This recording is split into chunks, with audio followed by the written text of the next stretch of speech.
이 밤은 자기 반성하기에 가장 좋은 때입니다.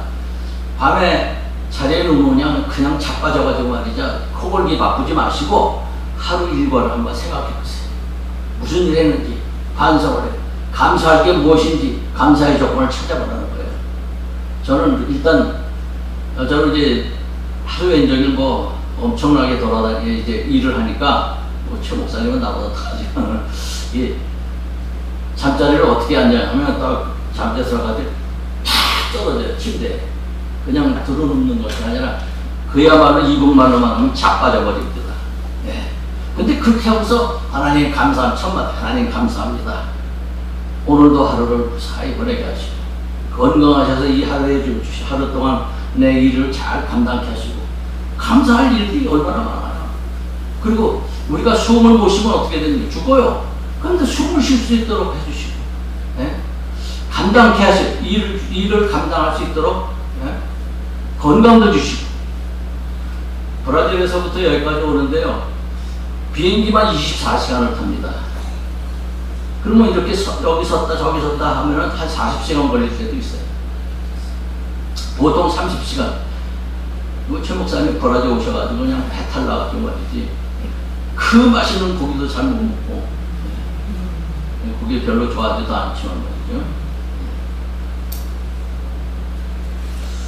시편 63편 6절을 보니까 내가 침상에서 주를 기억하며 주는 나의 도움이 되셨다 라고 했습니다.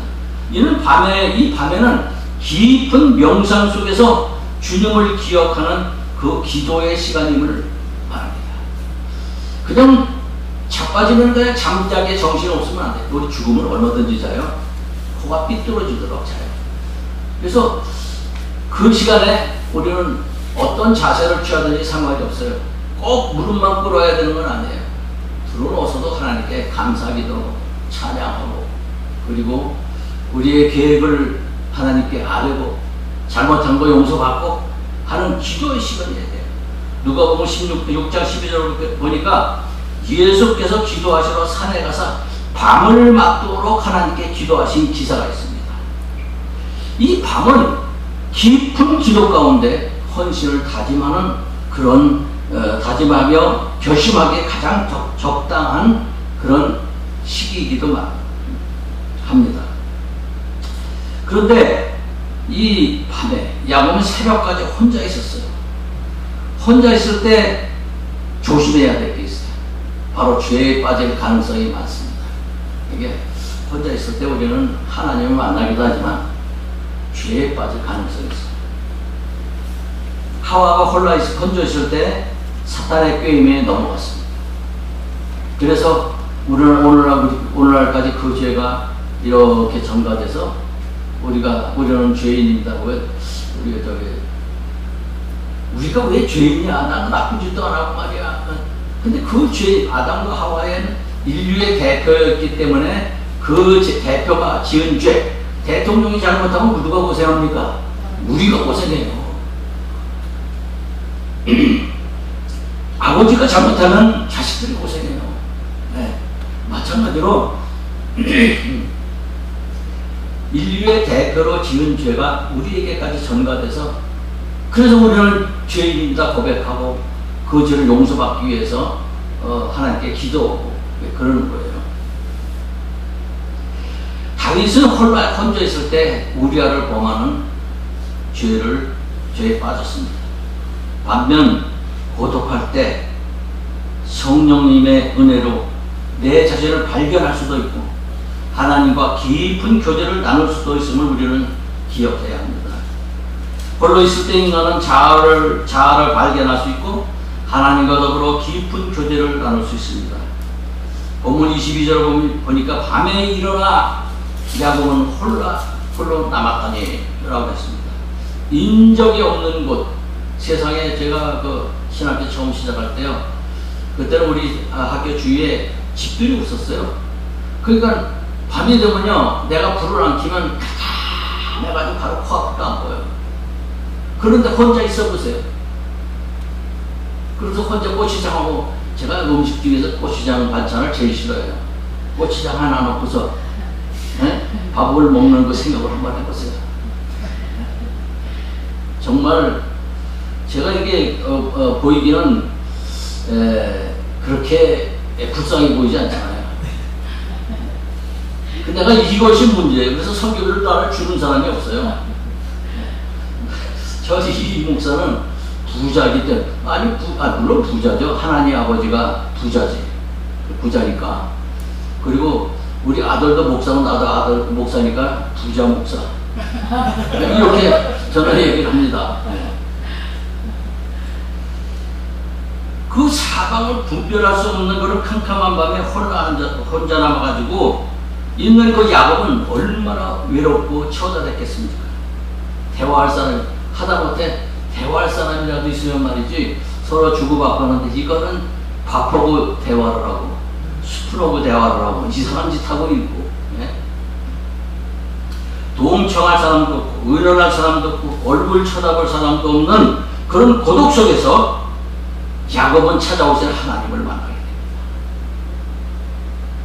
그리고 그는 분이엘을 경험하게 됩니다. 이따 분이엘에 대한 뜻을 말씀드리겠지만, 범죄한 아담과 하와를 찾아오셔서 가죽옷을 입혀주신 이 하나님께서 떨기나무 숲 속에서 타지 않는 떨기나무에서 그 사이로 모세를 찾아오신 하나님이 세기의 사기꾼, 옛날에 그 타임지에서 이렇게 한번 나온 일이 있어요. 야곱 세기의 사기꾼. 그 진짜로 그렇게 나왔어요. 타임지에. 세기의 사기꾼, 속임수의 명수, 잔머리 대왕, 그를 이 고독한 밤에 하나님께서 찾아오신 것입니다. 그리고 여러분, 우리들의 삶이, 우리들의 건강이, 우리들의 신앙 상태가 외롭고 고독한 밤을 지낼지라도 우리는 괴로워하지 말아야 합니다. 두려워하지 말아야 합니다.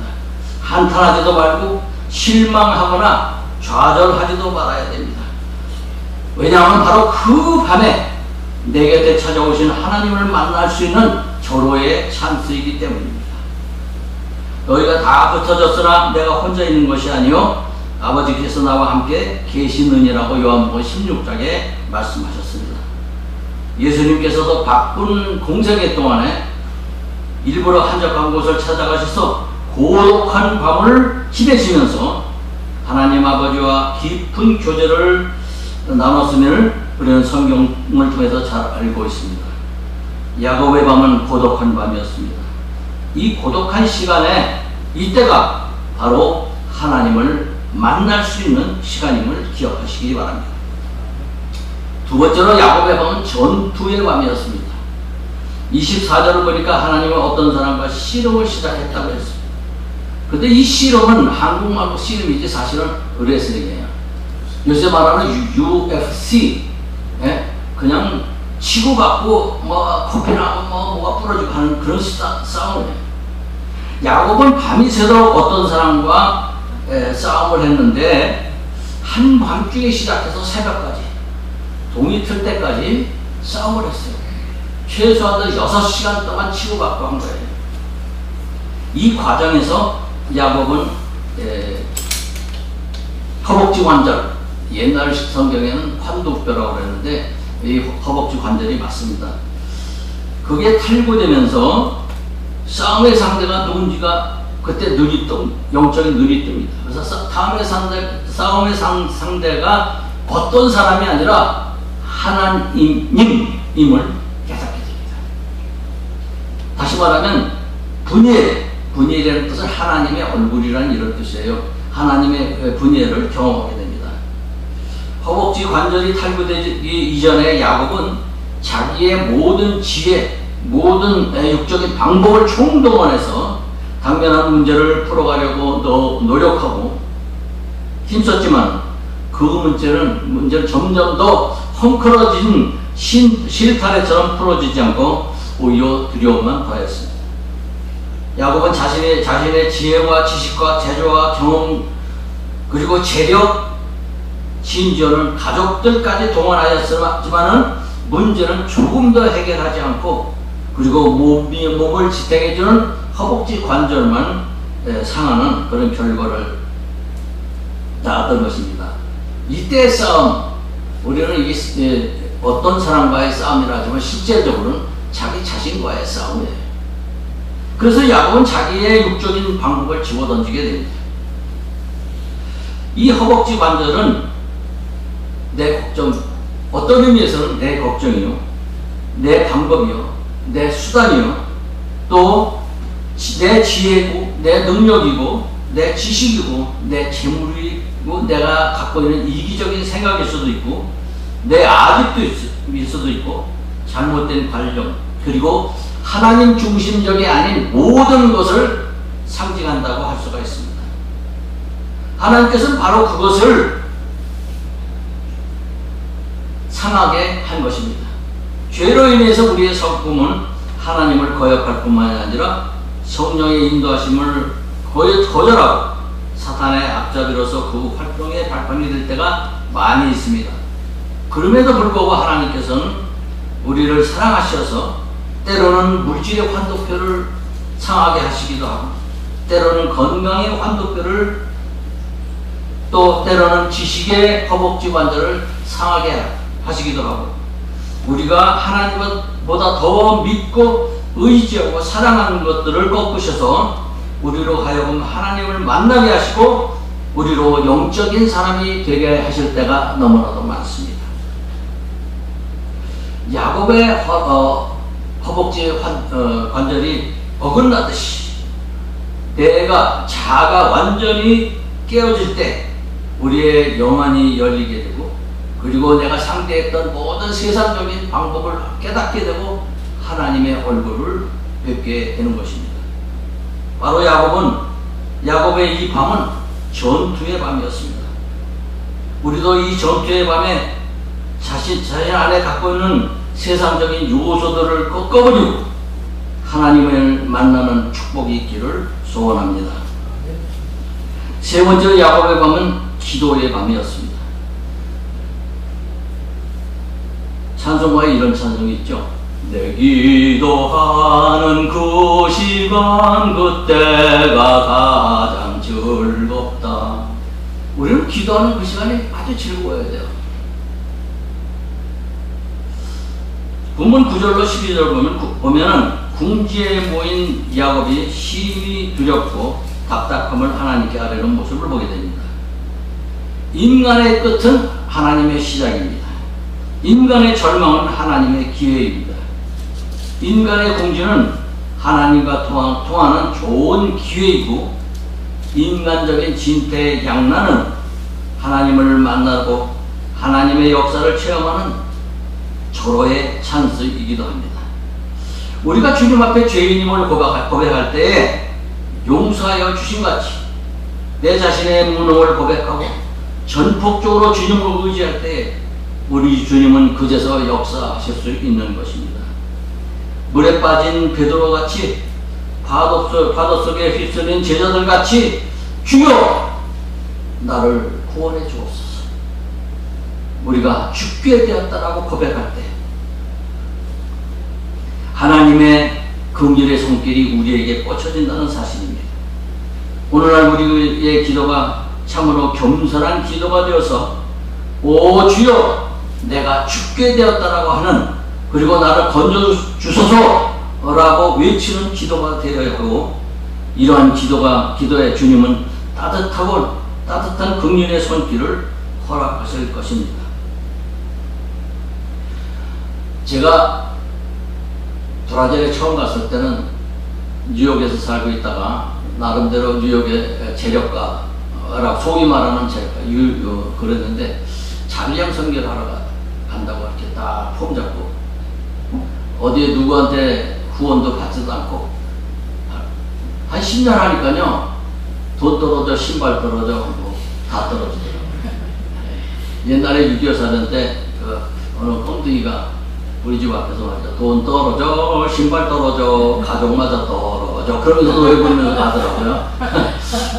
그거까지 내가 그 꼴이 돼버렸어요. 그래서 그때 나는 이렇게 기도했습니다. 주여 내가 죽게 되었나이다. 내가 죽게 되었나이다. 하나님, 난 이렇게 살지 않았는데 말이죠. 고추장 하나 찍어 먹고 밥 먹고 주일날 예배 드리는데요. 예배 드리고서 이제 우리가 다 이제 교인들 가고 브라질 사람들이 전부 다 시간 많이 끌려고 그래서 내가 지금 조금 전 시간이 가도 이렇게 은혜의 시간이니까 조금 이렇게 양해해 주시기 바랍니다. 점심을 먹으려고 보니까 아무것도 없어요. 밥하고 고추장 하나밖에 없어요. 고추장을 딱 밥에다 올리려고 이렇게 찍는데 울컥하는 거예요. 하나님, 나 이렇게 안 산 거 아시죠? 기록해 주시기 바랍니다. 그래가지고 밥을 먹을 수가 없어서 이렇게 한 바퀴를 돌았어요. 그래서 다시 들어와가지고 또 먹으려고 하는데 또 울컥해. 아이고, 오늘은 하나님께서 금식하라고 하시나 보다. 그날 주일 하루 종일 금식했어요. 다 떠요.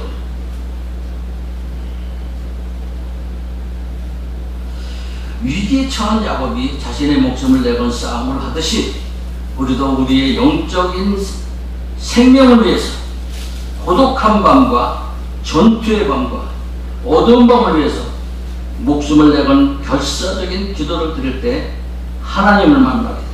그의 도움의 손길을 받게 되는 것입니다. 저는 그 이후 그 다음에 몇 가지의 역사가 있는데 그 얘기를 하면 4가지 얘기를 해야 되기 때문에